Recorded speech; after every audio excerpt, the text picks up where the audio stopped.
Olá, boa tarde, sejam todos bem-vindos, bem-vindas, todas as pessoas que acompanham o Pauta Brasil. Eu sou Ellen Coutinho, diretora da Fundação Perseu Abramo. Estamos começando o programa da Fundação Perseu Abramo, que trata da conjuntura econômica, da conjuntura social, da conjuntura política do país.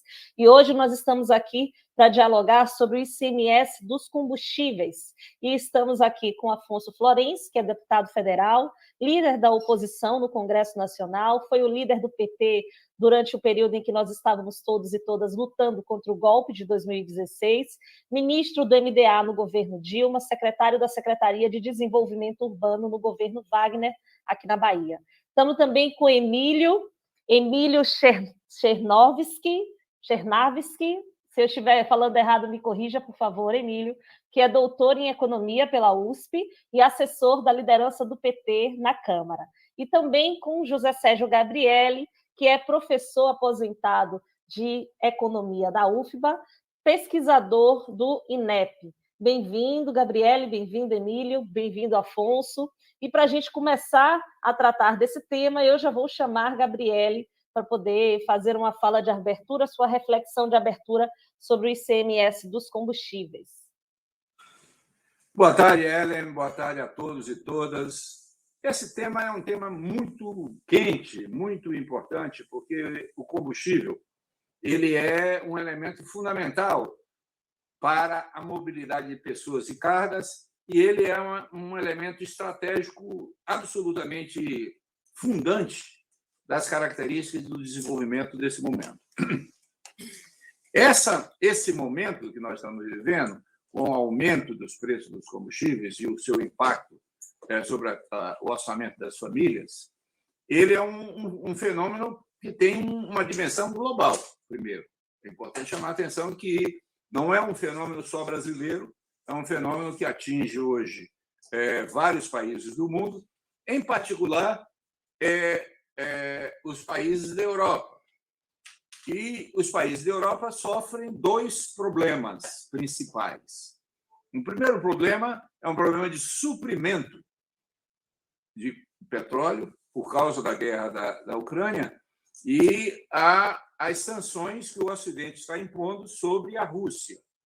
E a Rússia é uma grande fornecedora de petróleo para as refinarias europeias e para a produção de diesel na Europa.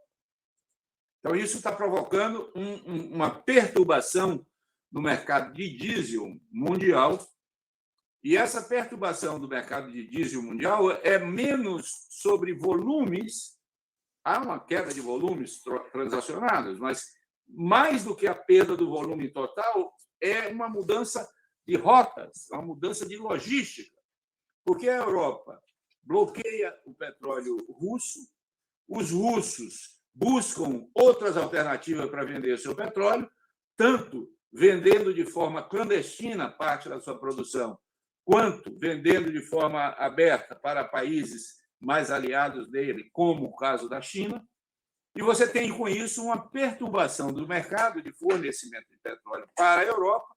As refinarias europeias são refinarias optimizadas para a produção de diesel, e você tem, portanto, uma redefinição de áreas de suprimento da Europa, que passa a buscar petróleo no Irã, passa a buscar petróleo na Venezuela, para suprir parte do petróleo que ela não quer comprar da Rússia. Por seu turno, a Rússia, com os preços do petróleo subindo, acaba ganhando mais. E a Rússia está vivendo, nesse momento, superávites comerciais importantes na exportação de petróleo, mesmo com as sanções e mesmo com as limitações da entrada no Ocidente. Então, o primeiro fenômeno importante é diesel. O mercado de diesel está complicado por causa, essencialmente, da guerra da Ucrânia. Mas há um segundo fenômeno, que é o fenômeno do gás natural. O gás natural, por aumento de demanda chinesa, subiu muito na Ásia e no Pacífico, agora está numa fase de declínio, e o gás natural subindo muito acaba provocando um aumento das contas de energia, principalmente na Europa. Então, nós temos um aumento das tarifas de energia, aumento do preço do diesel, e aumento do QAV, do querosene de aviação, porque, ao mesmo tempo que você tem uma retomada dos voos comerciais, há uma retomada da aviação comercial, você tem também um aumento da demanda de QAV, de querosene de aviação, e, portanto, você tem aí um aumento da demanda sem que a oferta se altere.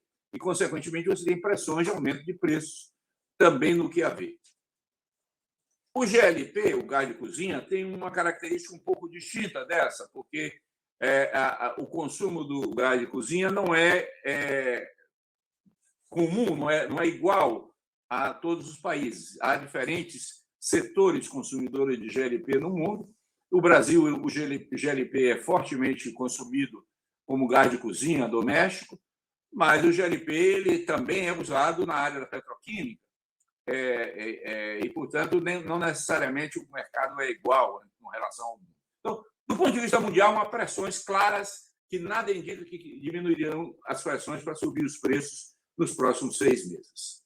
Até o final do ano, não se espera que haja nenhuma mudança substantiva no mercado de gás, do mercado de diesel, do mercado de QAV no mundo, nem do mercado de GLP no mundo. Portanto, nós vamos conviver, em termos internacionais, com preços altos. Sem falar no preço do petróleo, porque o petróleo é a matéria-prima de tudo isso. E o petróleo também, mesmo que a OPEP venha a aumentar a produção, o aumento da produção anunciado pela OPEP ela não permite esperar grandes impactos na oferta mundial, de tal maneira que possa reduzir os preços, a pressão de preços de petróleo, que é diferente dos outros preços que eu mencionei. Essa situação, portanto, coloca que nos próximos meses nós teremos pressões fortes internacionais para aumentar o preço do diesel, aumentar o preço da gasolina, aumentar o preço do gás de cozinha, aumentar o preço do querosene de aviação e aumentar o preço do petróleo. Portanto, essa é a pressão internacional mais provável. Mas o que é que acontece no Brasil? No Brasil, nós estamos sendo vítimas de 4 erros estratégicos fundamentais. Primeiro erro estratégico fundamental, cometido pós-2015, com o golpe do Temer e, posteriormente, com o governo Bolsonaro. Primeiro erro fundamental, nós paramos a construção de capacidade de refino. Então, à medida que nós não concluímos a refinaria Abreu e Lima em Pernambuco, à medida que nós paramos as refinarias Prêmios do Nordeste, na medida que nós paramos a construção do Compete no Rio de Janeiro, nós paramos a expansão do refino brasileiro. Continuamos crescendo a produção de petróleo e passamos a ser exportadores de petróleo cru, ao mesmo tempo que aumentávamos a importação de derivados de petróleo. Então, nós que já éramos dependentes da importação no diesel e no GLP, passamos também a ser dependentes da importação significativa no QAV e significativa no diesel, na gasolina, invertendo a posição que nós tínhamos de exportador para importador, de tal maneira que nós passamos a depender mais e mais do mercado internacional. Essa foi uma decisão de política. Houve uma segunda decisão de política, que, ao meu ver, foi equivocada. A segunda decisão de política foi a decisão de nós reduzirmos a carga das nossas refinarias. E nós chegamos a operar refinarias lá em 17, 18, com 65%, 70% de capacidade. Hoje nós estamos funcionando a 90% de novo, mas nós tivemos alguns anos aí com 65%, 70% de capacidade. Por que fizemos isso? Pelo segundo erro, que foi passar a acreditar que, como naquele momento os preços dos derivados estavam baixos, e a partir de 2014 nós tivemos uma brutal queda de petróleo e uma queda correspondente no preço da gasolina, do diesel e do QAV, nós passamos a ser dependentes de importadores. Então, nós criamos um segmento de importadores de combustíveis muito forte no Brasil. Nós temos hoje cerca de 400 empresas cadastradas para serem importadoras de combustível no Brasil, apesar de que nem todas elas estão importando. Há uma grande concentração nessa importação em grandes importadores. Então, esse foi o segundo erro. Ou seja, nós não somente deixamos de criar capacidade de refino, como passamos a depender mais dos importadores. Por que isso foi feito? Terceiro erro, porque isso foi feito para viabilizar um desmembramento, uma quebra, uma destruição do aparato refinador brasileiro. Ou seja, a Petrobras passou a querer vender quase 50% de sua capacidade de produção, já conseguiu vender cerca de 19% com a refinaria Abreu e Lima, a refinaria Landulfo Alves, vendeu uma pequena refinaria do Amazonas, a REMAN, já vendeu a refinaria Clara Camarão, que é uma refinaria pequena no Rio Grande do Norte, já vendeu a Lubnor, que é uma refinaria focada em asfalto no Ceará, e está acelerando as vendas da Regap em Minas Gerais, está acelerando as vendas da Refap no Rio Grande do Sul e da Repar no Paraná. De tal maneira que o desmonte da estrutura de refino no Brasil se acelera com as privatizações feitas com pretensas subsidiárias, que, na realidade, são partes da Petrobras que foram quebradas e vendidas como migalhas no refino brasileiro. A mitologia em torno disso é de que aumentaria a competição. Então, aumentaria a competição, portanto, você teria entrada de novos atores que competiriam com a Petrobras, o que, na verdade, não existe. E, portanto, nós temos uma crise aí decorrente da capacidade de produção. E o quarto erro fundamental foi querer atribuir aos governadores a responsabilidade pelos preços. A elevação dos preços vem, essencialmente, de uma política que a Petrobras deliberadamente adotou de ajustar os preços domésticos de derivados, pegando o preço internacional, adicionando o custo do transporte e o seguro, portanto, trazendo como se o Brasil fosse um grande importador de derivados, quando, na verdade, nós temos uma importação aí em torno de 1/4 da produção. 3/4 da produção são produção brasileira, a custo brasileiro, com petróleo brasileiro.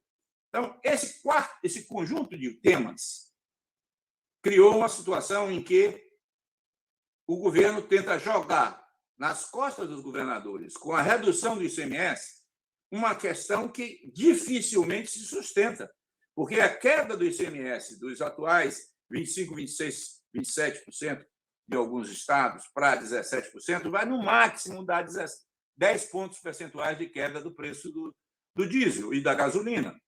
Essa queda percentual de 10 pontos percentuais vai dar uma queda aí de 0,6, 0,5 centavos por litro.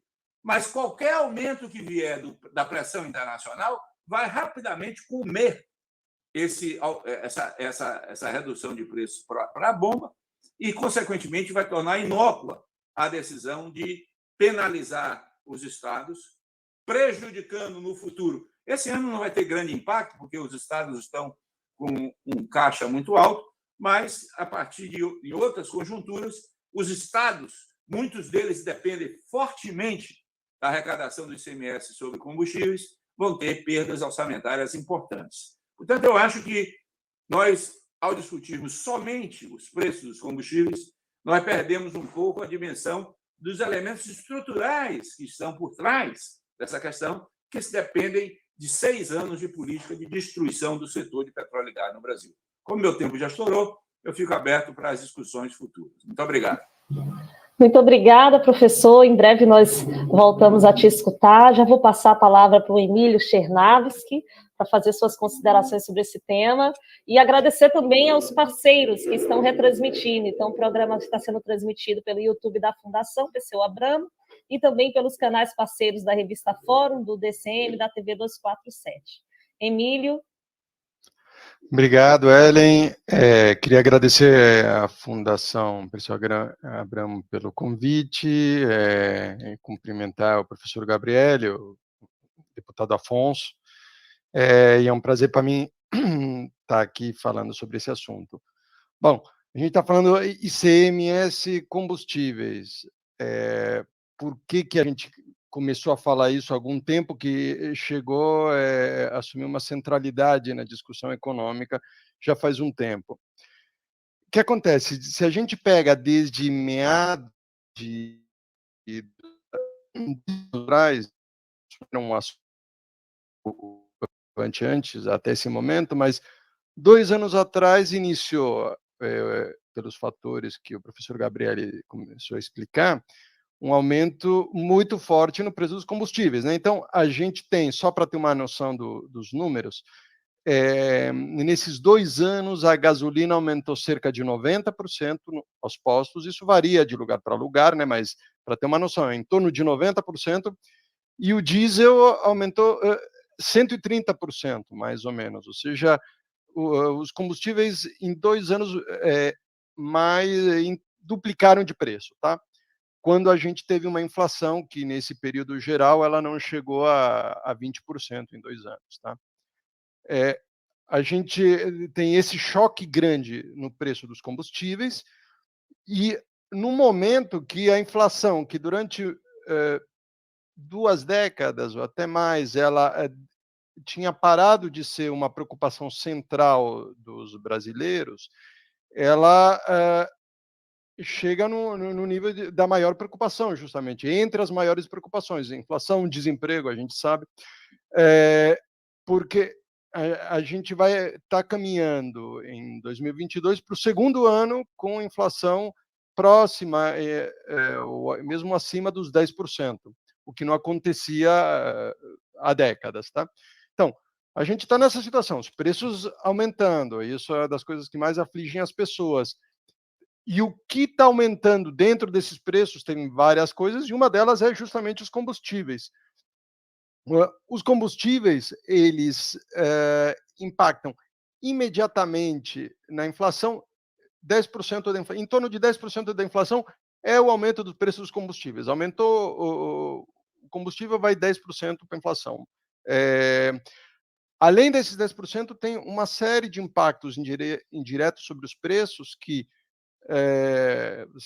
especialmente o diesel, você aumenta o preço do diesel, o preço do frete aumenta e o preço de tudo acaba aumentando. Especialmente daquelas coisas, e aí é um problema importante, daquelas coisas que têm menos valor unitário, mas ocupam um um volume importante de frete. Esse é o caso dos alimentos. O alimento ele é impactado mais pelo preço do frete do que outras coisas. Então, ao mesmo tempo, o alimento é uma coisa que também afeta muito as famílias. Então, o que a gente tem? A gente tem uma alta inflação, onde o combustível é o que tem aumentado muito, e o preço do combustível afeta os preços de todas as coisas, inclusive especialmente da inflação. Enfim, isso já tem 2 anos que está acontecendo, e desde então, ou seja, já temos um tempo que o governo, a gente sabe, o governo Bolsonaro, ele, diante dos problemas, a solução que ele sempre tem achado é encontrar culpados que não ele, né? E no caso do aumento dos combustíveis, ele identificou, nos governadores têm mantido sistematicamente esse discurso já há um tempo, que, olha, o problema dos combustíveis não é meu, de outros, no caso, os governadores, que cobram o ICMS alto. Um ponto importante que a gente tem que saber, ao longo desses 2 anos em que, como eu comentei agora há pouco, os preços dos combustíveis, eu só estou me avisando aqui, eu vou cortar me desculpem, vou Seu cortar um áudio pouco. está bom, Emílio. O áudio tá bom? Tá sim, cortou um pouco, mas ele já está normal. Ótimo, qualquer coisa me avisem, eu corto a imagem aqui, tá? Tá bom. Mas, como eu comentava, ao longo desses 2 anos que os preços duplicaram, mais que duplicaram os preços dos combustíveis, as alíquotas de ICMS, na maior parte dos estados, elas permaneceram fixas. Houve pequenas variações aqui e acolá, mas as alíquotas permaneceram fixas. Quando não caíram, a gente tem o caso do Rio Grande do Sul, em que o ICMS caiu, tá? A alíquota. Mas, bom, enfim, apesar dessa estabilidade, ou mesmo queda do ICMS, das alíquotas do ICMS, é isso que eu falei, o preço dos combustíveis duplicou. Enfim, mas a forma que Bolsonaro encontrou para tratar isso é justamente terceirizar a culpa para o ICMS. O que acontece com o ICMS? De fato, o ICMS sobre combustíveis no Brasil, ele é alto, tá? Isso a gente tem que saber. Comparativamente alto. Comparativamente em duas dimensões. Primeiro, em relação a outros países, tá? E em relação a outros produtos. A gente tem no Brasil as alíquotas, aí varia do combustível, mas a gasolina em geral é entre 25% e 30%. O diesel é menor, tende a ser entre 12%, 17%, 18%. E o álcool também é um pouco mais baixo em geral que a gasolina, em torno dos 25%. Ou seja, isso é comparativamente alto no mundo e é comparativamente alto em relação a outros bens. No Brasil, o ICMS, a alíquota geral, é em torno de 17, 18, alguns bens é menos do que isso. Então tá, esse dado a gente tem que saber. O ICMS no Brasil é alto, mas, como comentei, ele não aumentou, tá? Por isso, a alegação de que o ICMS seria o responsável pelo aumento dos preços é absurda, não procede, não houve aumento de alíquotas, tá? Mas ele é alto. Bom, sendo alto, qual que é o problema do ICMS sobre um combustível? Isso também é outra coisa que a gente tem que saber. Teto, tá? Ele entra no preço das mercadorias e o que acontece? As pessoas, ou seja, ele é um imposto sobre o consumo. E o que acontece?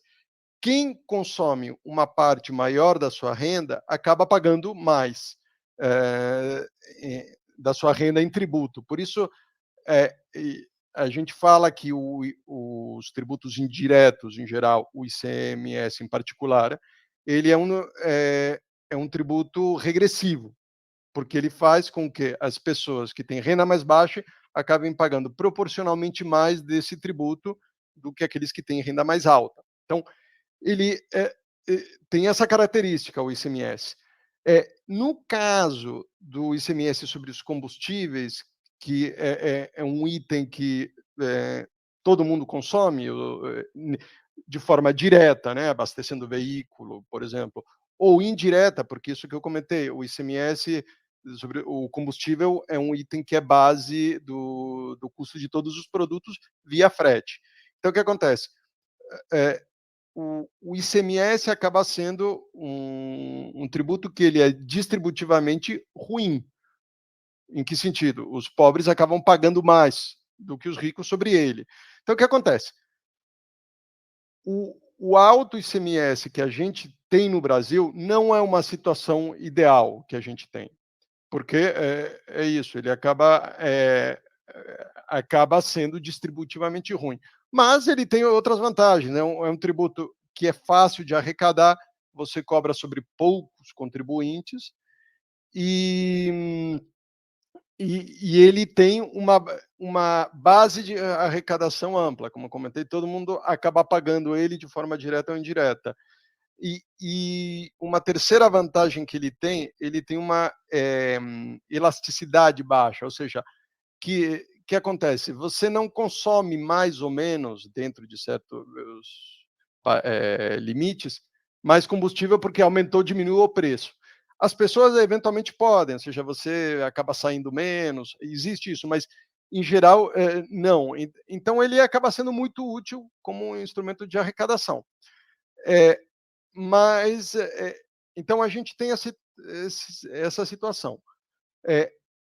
Por isso, a gente poderia considerar numa reforma tributária, sempre quando a gente fala numa reforma tributária de um ponto de vista progressista, o que a gente é? A gente quer tributar mais quem ganha mais. Então, normalmente o que a gente faria, a gente tributaria mais a renda, tá? E reduziria a tributação indireta sobre o consumo.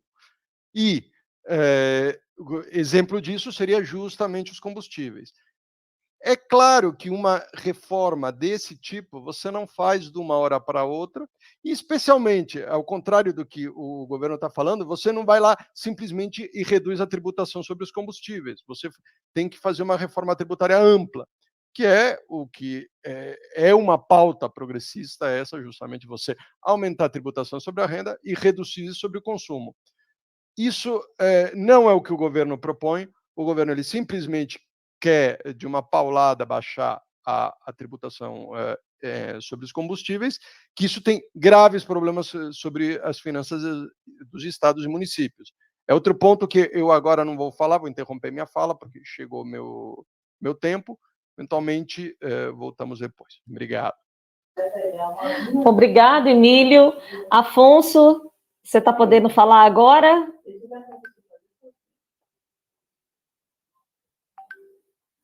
Imagino que a Afonso ainda esteja em trânsito, então a gente passa para a Gabriele e depois a gente passa para o Afonso de volta, tá bom? Para a gente fazer uma rodada de comentários, pode ser, professor? Vamos fazer uma rodada de 7 minutos de comentários.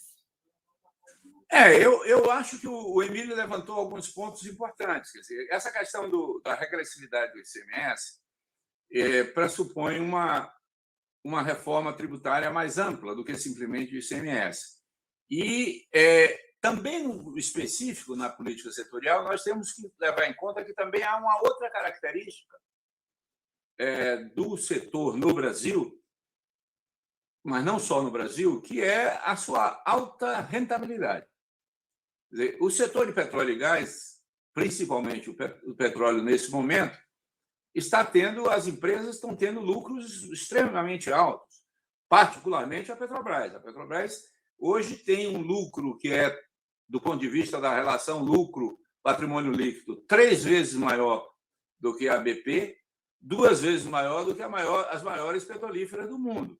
Quer dizer, o nosso lucro no Brasil ele é muito maior do que a média dos lucros de outros países. Portanto, também se deve colocar-se na mesa, na redistribuição de quem vai se apropriar da renda petroleira, nós temos que colocar aí uma tributação especial sobre os lucros extraordinários do sistema petroleiro. Não é só da Petrobras, porque também as petroleiras privadas que estão exportando petróleo estão tendo lucros extraordinários. E esse lucro vem da alta produtividade do pré-sal e da baixa carga tributária que o petróleo cru paga no Brasil. Então, nós temos aí também que fazer um certo ajuste tributário setorial, além de um ajuste tributário mais geral, como o Emílio falou. Mas eu acho que o Afonso já voltou aí. Ele botou aí o rosto dele e já voltou o nosso deputado, que é o nosso chefe, nosso líder. Bem-vindo, Afonso. Obrigado por aceitar o convite e já vamos passar a palavra para você. Bom, boa noite a todos e todas. Boa noite, Ellen Coutinho, Zé Sérgio Gabriele, Emílio, e pedir desculpas aí essa...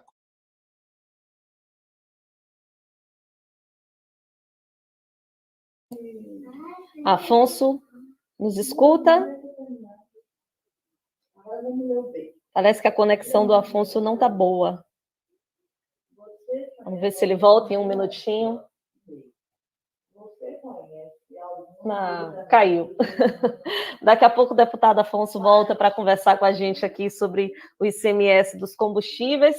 E o professor Gabriel estava fazendo uma reflexão, passou de volta a palavra para ele. Você quer continuar, Gabriel? Eu chamo Emílio. Está sem áudio. Eu só acho que nós temos que levar em conta que a mudança que o Emílio fala, que é uma mudança geral, que eu concordo que ela é absolutamente necessária para o país, no específico da área do petróleo e gás, já pode ser avançada em algumas áreas. Eu acho que a gente tentar vir a discutir um pouco a utilização de uma tributação especial, seja na contribuição social sobre o lucro líquido, seja nas alíquotas de imposto de renda de pessoa física, jurídica, sobre o lucro do setor petroleiro. Isso não é um fenômeno só brasileiro, isso está acontecendo na Inglaterra, está acontecendo na Itália, está acontecendo na Espanha, está acontecendo nos próprios Estados Unidos, está discutindo tributações sobre o lucro extraordinário das petroleiras. Portanto, eu acho que vai colocar na pauta essa discussão, mesmo que não ocorra em 2022, mas vai ter que ocorrer desde em breve.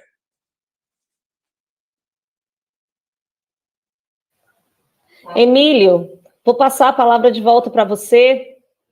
Eu tenho uma curiosidade, Gabriela e Emílio, que é sobre a situação do resto do mundo, né? Porque os preços, como o Emílio falou, os preços dos combustíveis aqui no país, eles subiram 90%, né, em comparação. E aí, no resto do mundo, a gente tem uma noção de que os preços também estão subindo, né? De que nós vivemos uma crise que é uma crise originada também da pandemia, né? Ampliada, aumentada pela pandemia, mas que não se compara com o que acontece no Brasil agora. Então, eu ia perguntar nessa linha, para vocês falarem um pouco para a gente nessa linha. Mas eu acho que o Afonso voltou. Afonso, nos escuta? Está me ouvindo agora? Eu estou ouvindo. Eu vou passar já a palavra para você, então. Muito obrigado. Mais uma vez, desculpem aí o desencontro de rede, estava em deslocamento. Vou tentar ser rápido, cumprindo o meu tempo. Bom, saudar a intervenção de Zé Sérgio Gabriel e de Emílio, organizam a nossa discussão e eu vou tentar contribuir de forma complementar às abordagens que eles fizeram. Eu primeiro vou tentar tocar no tema da política de preços da Petrobras como parte de uma intervenção do golpe de 2016, na estrutura produtiva brasileira, e, em particular, na cadeia de petróleo e gás. O segundo ponto é a natureza desse próprio golpe em relação à base produtiva brasileira. O terceiro ponto é a mudança da natureza política do presidencialismo de coalizão. E, por último, o tema do ICMS, o PLP 18 e o PLP 211, que foram votados na Câmara dos Deputados semana retrasada e que estão no Senado. O primeiro vocês viram a intervenção de Zé Sérgio, a geopolítica mundial com forte dinâmica de transformação em decorrência, inclusive, de alteração da correlação de forças político-militar em decorrência da disputa da cadeia de petróleo e gás.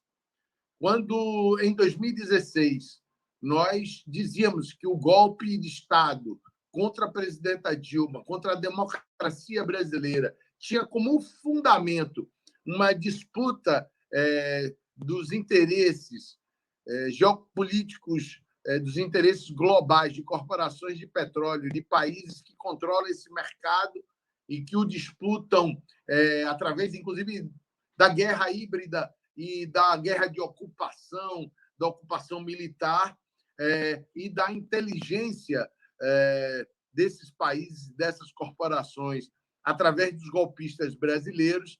Isso era refutado como se fosse piada.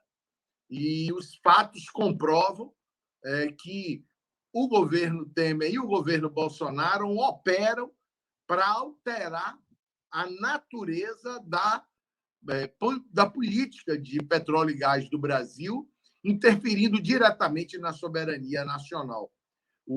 A Petrobras, depois da experiência de governo do presidente Lula, da presidenta Dilma, e aí saudar, parabenizar Zé Sérgio pela passagem, o mais longevo presidente da Petrobras, e a política de petróleo e gás foi para o centro de uma política de soberania nacional, de desenvolvimento com redução das desigualdades, de financiamento através do Fundo Social, de financiamento da saúde e da educação. Então, esse é o primeiro ponto. Eles alteram para transformar o país em exportador de óleo, de petróleo e de importador de derivados. Zé Sérgio abordou isso de forma muito até didática, apesar de profunda. O segundo item é a alteração da natureza política do presidencialismo de coalizão. Nós vimos com o governo Bolsonaro, com a RP9, emenda de relator, que se iniciou no mandato de Rodrigo Maia, uma mudança da natureza de governabilidade. o presidencialismo de coalizão se aperfeiçoou no que nós podemos considerar aspecto negativo, que é não mais o governo central compondo com partidos aliados sem identidade programática estratégica, com uma sustentação parlamentar com base em liberação de emendas. Agora, a maioria é congressual. A liderança do presidente da Câmara, com uma maioria parlamentar acachapante e que entrega a soberania nacional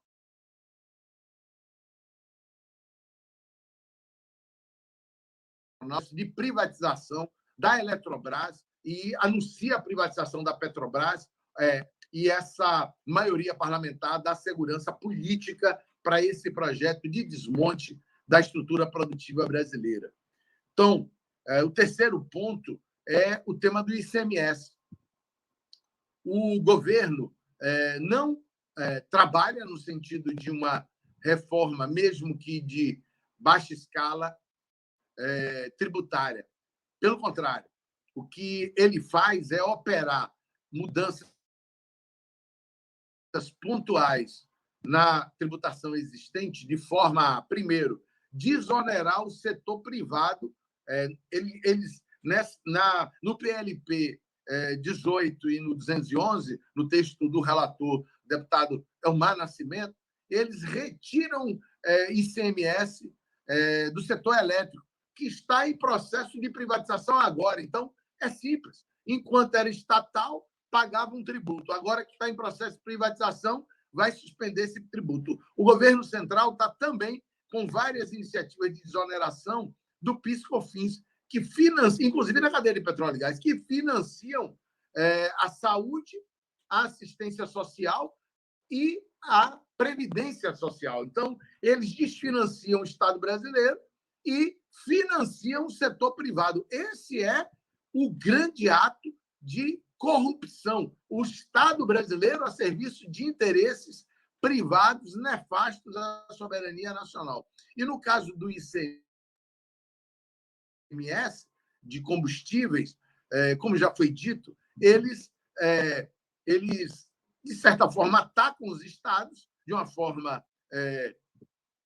inconstitucional, porque interferindo numa prerrogativa dos entes subnacionais, eles promovem indiretamente o maior arroz salarial da história do funcionalismo público nos estados, de policiais militares, de policiais civis, de servidores públicos da educação, da saúde, e eles desfinanciam os municípios, porque, apesar de ser inefetiva a proposta de compensação para os estados, ela foi apresentada, foi aprovada. Para os municípios, nem tem proposta de compensação, e impressionante, a gente vê o silêncio das entidades representativas de município que fazem discurso de municipalistas, mas, na verdade, quando era governo do PT, cada marcha de prefeitos tinha 0,5%, 1% de FPM, e agora tem corte de financiamento e eles vão para lá chamar Bolsonaro de mito.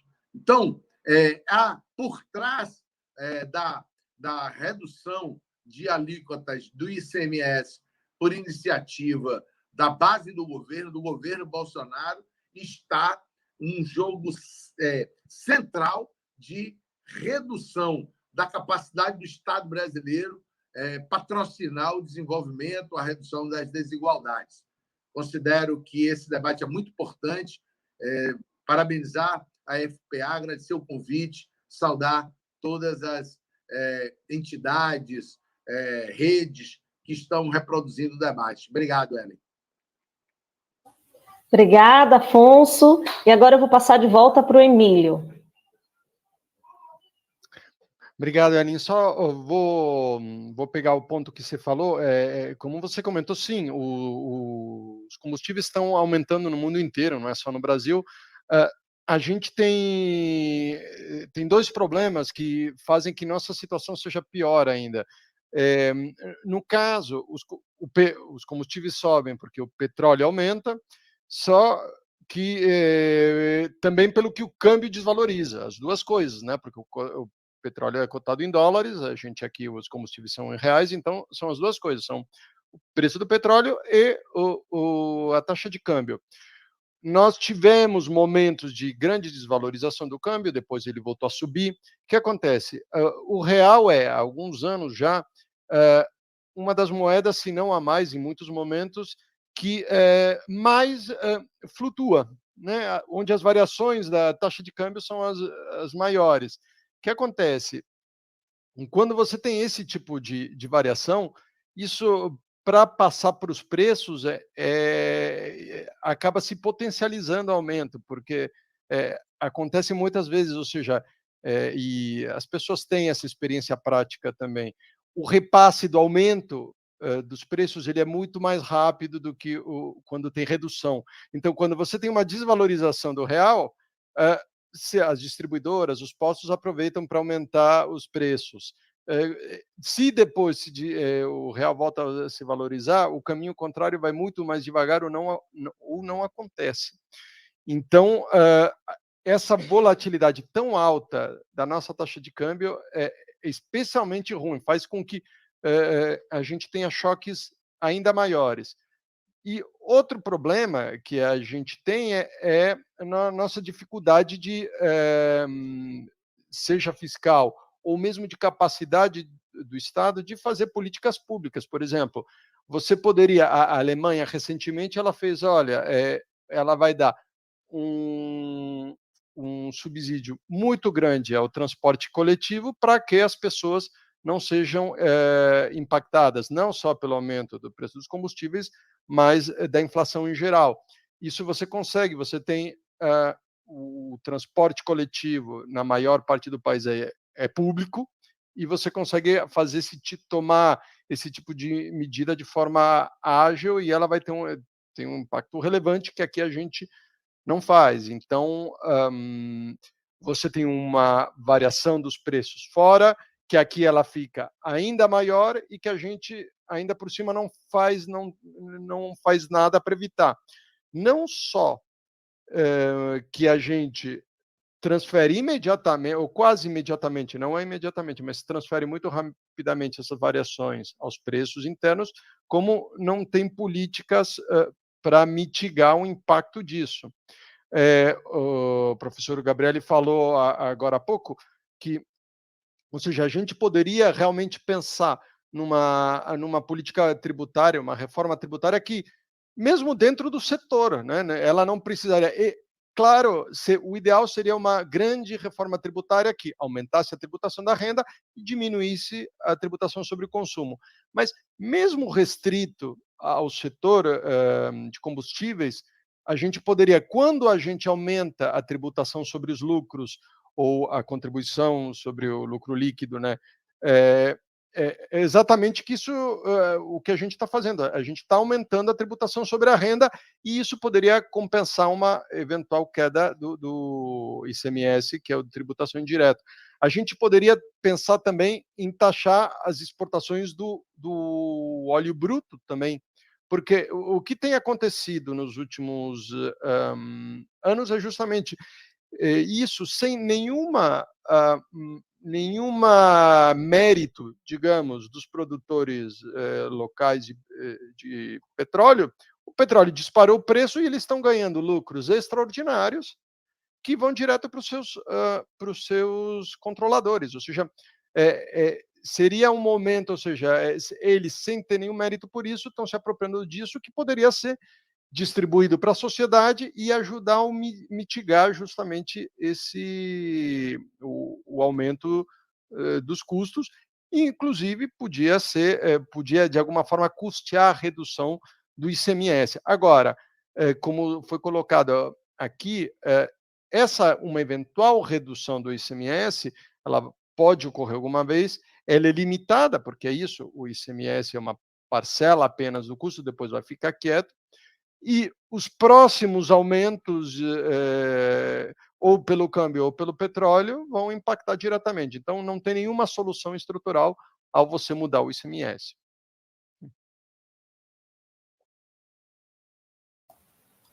Muito obrigada, Emílio. Vou passar a palavra de volta para o professor Gabriele e logo depois para Afonso. Gabriele. Eu vou começar pela última frase do Emílio, porque eu acho que se nós pensarmos numa visão mais sustentável do setor de combustíveis no Brasil, nós temos que aumentar a nossa capacidade de refino no Brasil. Nós somos um país, diferente de muitos países do mundo, que temos uma capacidade de produção nacional de petróleo, como pré-sal, por muitos anos ainda, a níveis muito superiores às necessidades que nós temos de consumo brasileiro. Ou seja, nós somos autossuficientes, praticamente, na produção de petróleo. Em 2021, por exemplo, nós exportamos cerca de 1 milhão de barris por dia de petróleo cru. É uma exportação que não é insignificante. Só para comparar, a OPEP está dizendo que nos próximos 6 meses vai aumentar a produção em 650 mil. O Brasil exportou 1 milhão no ano passado. Então, nós temos petróleo suficiente. E não só nós temos petróleo suficiente, mas o custo de produção do nosso petróleo é muito baixo, pela produtividade dos campos do pré-sal. Os poços, nos campos do pré-sal, nós temos poços produzindo 60, 70 mil barris por dia em um poço. Também, só para comparar, a Bahia, que é um estado antigo de produção de petróleo, tem cerca de 2 mil poços produtores e produz 27, 28 mil barris por dia. Em um poço do campo de Tupi, você produz 60 mil. Ou seja, você vê a produtividade que você tem no pré-sal brasileiro. Onde é que está nosso estrangulamento? No refino. Nós não temos capacidade de refino para produzir os combustíveis necessários para o mercado brasileiro, porque nós paramos a construção de refinarias e uma refinaria não se faz de um dia para o outro. Você vai levar aí 5, 6 anos para que você construa uma nova refinaria. Então, nós temos que colocar também uma discussão sobre como nós podemos atuar o mais rápido possível para aumentar a capacidade de produção de nosso refino. Então, por exemplo, acelerar a duplicação dos trens de destilação da RENEST em Pernambuco, acelerar os investimentos em desengargalamento do processo na REPAR, no Paraná, na REGAP, em Minas Gerais. Então, nós temos que ter intervenções cirúrgicas que possam, o mais rápido possível, aumentar a oferta de derivados no Brasil. É claro que nós temos que fazer tudo isso num contexto de transição energética. E no contexto de transição energética, nós temos que perceber que, no médio e longo prazo, nós vamos ter uma eletrificação de frota, uma redução relativa do uso do petróleo versus fontes renováveis de energia, e, portanto, nós temos que pensar numa estratégia de longo prazo também de transição energética. Então, é um tema muito complexo, mas que esse governo não trata com a seriedade que deve tratar. Ele fica pontuando, fazendo diferentes loucuras e piorando a situação do ponto de vista estrutural. Muito obrigada, professor Gabriele. Nós já estamos aqui nos minutinhos finais, então essa rodada agora é uma última rodada também de conclusões finais e despedida, tá bom? Vou passar para Afonso, e em seguida para Emília e depois para a Gabriele, tá bom, Afonso? 3 minutos para a gente ir concluindo.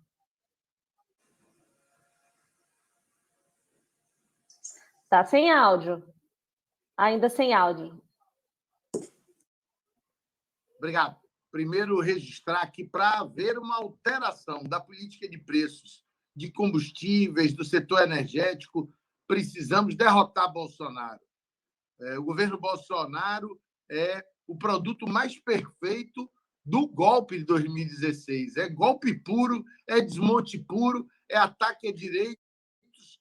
Portanto, se vamos precisar aumentar a capacidade de refino, se vamos precisar superar a política de paridade internacional, Zé Sérgio falou, 2/3 da produção, do custo de produção da gasolina, dos derivados, é em real. Então, por que cobrar em dólar? O terceiro aspecto é, se vamos também buscar garantir os interesses do acionista majoritário, que é o povo brasileiro, garantindo modicidade, preço baixo na bomba, nós precisamos derrotar Bolsonaro.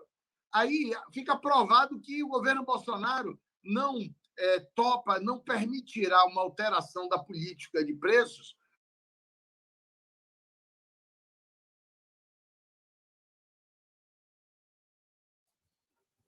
A internet de Afonso oscilou.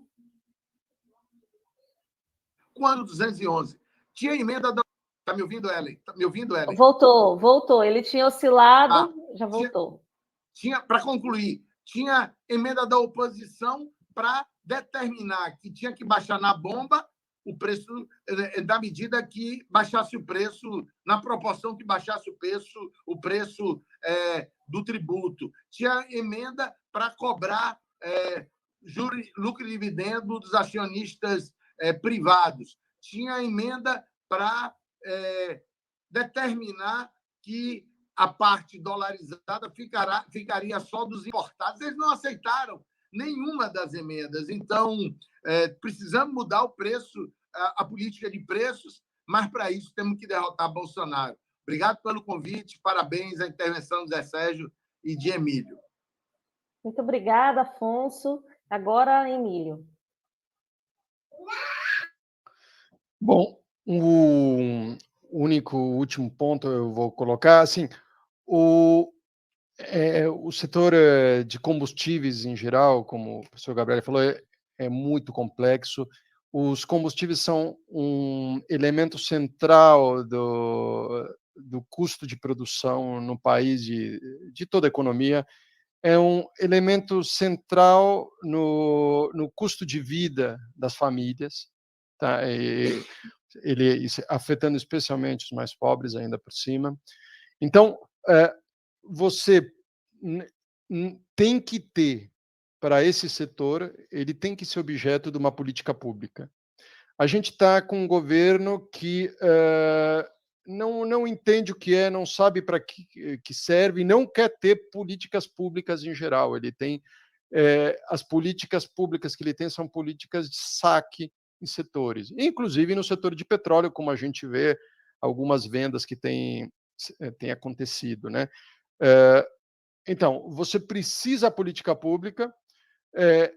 Um elemento, outra política pública central é a tributação, ou seja, como você coleta recursos da sociedade para depois saber onde você vai aplicar. Como ele não quer política pública, ele prefere fazer de conta que o setor de petróleo, e como tantos outros setores, vai se resolver sozinho. E ele, no lado dos tributos, ele também não teve nenhuma iniciativa, como o deputado Afonso falou. Ele tentou algumas coisas ao longo do mandato, foram mais medidas diversionistas, porque elas não foram para lugar nenhum, e, ao contrário, elas comprometeram iniciativas que já aconteciam, inclusive, no Congresso. Então, ele também não tem política para isso. Como eu quero fazer, como eu quero coletar recursos da sociedade. E aparece com coisas totalmente, ou seja, que não tem nenhum sentido do ponto de vista da tributação em si. Como que é isso? Vamos simplesmente baixar o imposto, que é para deslocar a análise do problema estrutural do setor dos combustíveis para uma coisa dos governadores, que não é o problema do setor. Então, encerrando isso, a gente precisa, para qualquer coisa para solucionar, qualquer iniciativa para resolver o problema que a gente está tratando aqui, a gente vai precisar política pública para o setor de combustíveis e uma política para a reforma tributária. O que a gente precisa fazer para isso? Esse governo não tem nem para nenhuma nem para outra. Muito obrigada, Emílio. E agora, Gabriele. Não, eu só queria acrescentar, reforçando aí tanto a posição do Emílio como do Afonso, que há um componente político fundamental nessa discussão. Quer dizer, se o governo, como o governo atual, não quer fazer uma política setorial e uma política macro que leve em conta o setor de combustíveis, é porque esse governo considera que o mercado vai resolver todas as questões. E essa mitologia que fundamenta a política econômica do governo é uma filosofia e uma política econômica suicida, nesse momento, particularmente no que se refere aos combustíveis, que são cada vez mais tratados como elementos estratégicos da geopolítica mundial. Então, nós estamos na contramão. Quer dizer, ou mudamos o governo, ou nós ficaremos com problemas cada vez mais graves no setor de abastecimento do país. Portanto, fora Bolsonaro. Temos que tirar ele, porque ele é um desastre. Muito obrigada, professor Gabriele, concordo em gênero, número e grau. Agradecer às pessoas que nos acompanharam até aqui, a todas que estão assistindo, agradecer ao Emílio, ao Afonso e ao Gabriele por terem aceito o convite para participar aqui do Pauta Brasil e dizer que até a próxima. Próxima quarta-feira tem mais Pauta Brasil, às 5 horas da tarde.